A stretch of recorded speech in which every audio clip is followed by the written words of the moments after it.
You're watching 17 First Coast News at 11. Now, all the news in 30 minutes. The Duval County School Board tries to drum up support for a new performing arts middle school. An abortion clinic is under investigation for illegal dumping, but police say the clinic may have been framed. Television's wise guy Hunk spent some time in jail after another brush with the law. And in first weather, fog is rolling in again.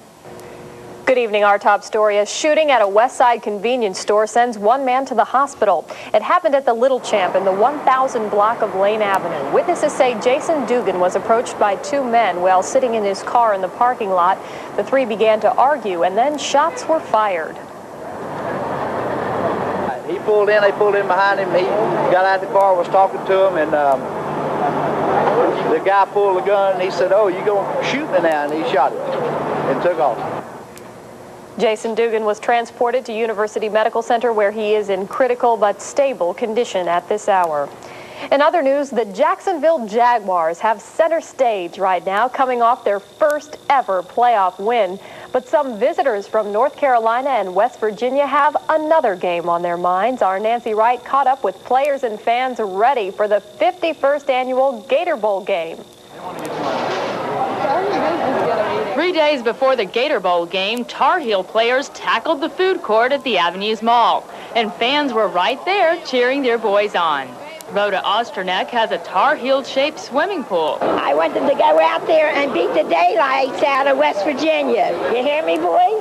Fast food was a high priority on Robert Nixon's list. Are you ashamed? No spinach? Come on, don't hide. Some Tar Heels didn't eat. Their minds are on a victory. Probably the best thing would probably just to go out there and just probably win. Winning is the biggest thing. I'm just a freshman, so this is my first bowl game, and I really had a good time. You know, everybody, like he said, the fans have been real supportive, and people have been coming by the practice field honking. If you plan on going to the game, kickoff is 12:30 p.m. Wednesday. Parking costs $10, and shuttle service is available too. Downtown, Town and Country, and suburban shuttles range from $4 to $7. Here at the Omni Hotel, the second floor is decorated in old gold and blue. You won't find any North Carolina fans here at the Omni. West Virginians have set up their own fan center with the school's history and lots of merchandise. The Milhone family live in Jacksonville but are loyal Mountaineers. I think it's going to be a tough defensive battle. The team that probably makes the fewest mistakes and the fewest turnovers will probably win the game. Down the hall, the Bartletts paid $5 to take a picture with Coach Nealon. What do you want to say to these players on Wednesday? We've got to say, go Mountaineers. Yes, got to go Mountaineers. We do have to win this one. With photographer Rebecca Sosa, Nancy Wright, 17 First Coast News. You can still get tickets for Wednesday's game. Gator Bowl officials ask that you call Ticketmaster at the number there on your screen, 353-3309. Meanwhile, Jaguar fans are still basking in the glow of yesterday's victory over the Buffalo Bills. Several thousand fans turned out at the airport last night to greet the players. But as our Marissa Carbone explains, the cheering fans overwhelmed airport security police.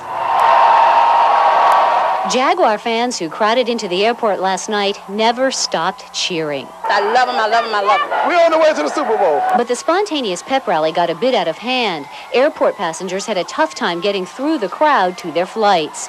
Airport officials will meet tomorrow to decide how to handle future impromptu welcome homes. This took us completely by surprise. We had no idea that we're going to get, 5,000 to 7,000 people out here after this thing, but we'll be ready for them next week, and it'll go off better.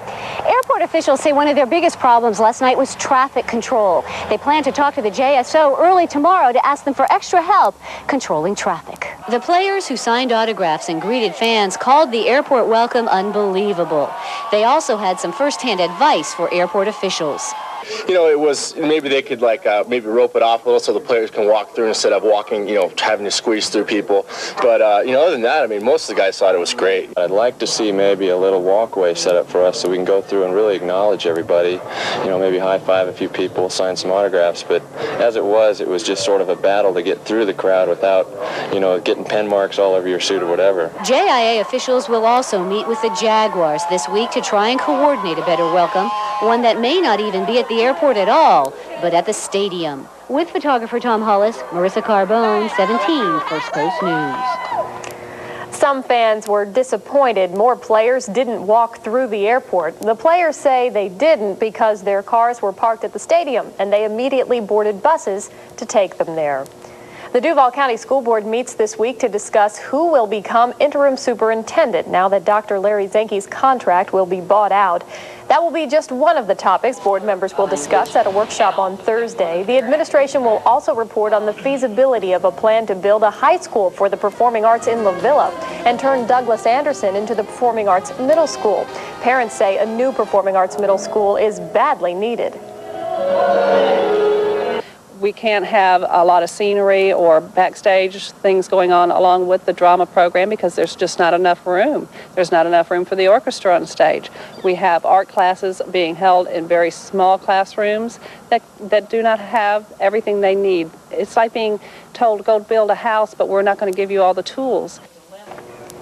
At the workshop, the administration is expected to tell board members how much it would cost to build a performing arts high school downtown and whether the Downtown Development Authority would donate the land to build it on.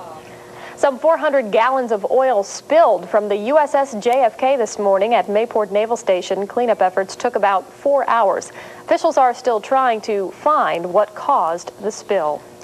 6 people are still in the hospital tonight after a series of 9 crashes on the Skyway Bridge. A bridge operator claims he asked the Florida Highway Patrol to test the bridge for safe conditions during a period of dense fog on Friday. 54 vehicles and 69 people were involved. 1 woman was killed. The FHP says a trooper did not check conditions on the bridge because no one was available. Looking at some news from around the nation, new state laws on the books in California and Arizona allow the use of marijuana for certain medicinal purposes. But President Clinton's drug control policy director says federal law still applies in those states. That means doctors who prescribe marijuana and patients who use it could still face prosecution. It seems to me highly unlikely that we're going to police medicine on a doctor-by-doctor basis. But on the other hand, I'd hate to talk for some U.S. attorney in the future. The federal law is unaffected. The White House will unveil a wide-ranging response to the state propositions tomorrow. An abortion clinic is under investigation in Queens, New York. Police raided the clinic and found 240 vials of fetal material illegally disposed of. But authorities now say the blame may not lie with the clinic. They are checking the possibility that anti-abortionists may have planted the fetal remains. After spending last night in jail, actor Ken Wall is a free man tonight. The star of the former television series Wise Guy was arrested last night at the Beverly Hills Plaza Hotel for allegedly pulling a knife on a bartender. Wall was released after posting $150,000 bail. Police last night also found an outstanding warrant for Wall on a drunken driving charge. Still to come, the Pacific Northwest is getting still another blast of icy winter weather. But warming temperatures in other parts of the region could bring a new round of problems. And here on the First Coast, residents wake up and go to bed in a foggy wonderland. The NFL playoffs are crystal clear as the Jaguars turn their attention to Denver. And later, why this newscast is making WJKS TV history.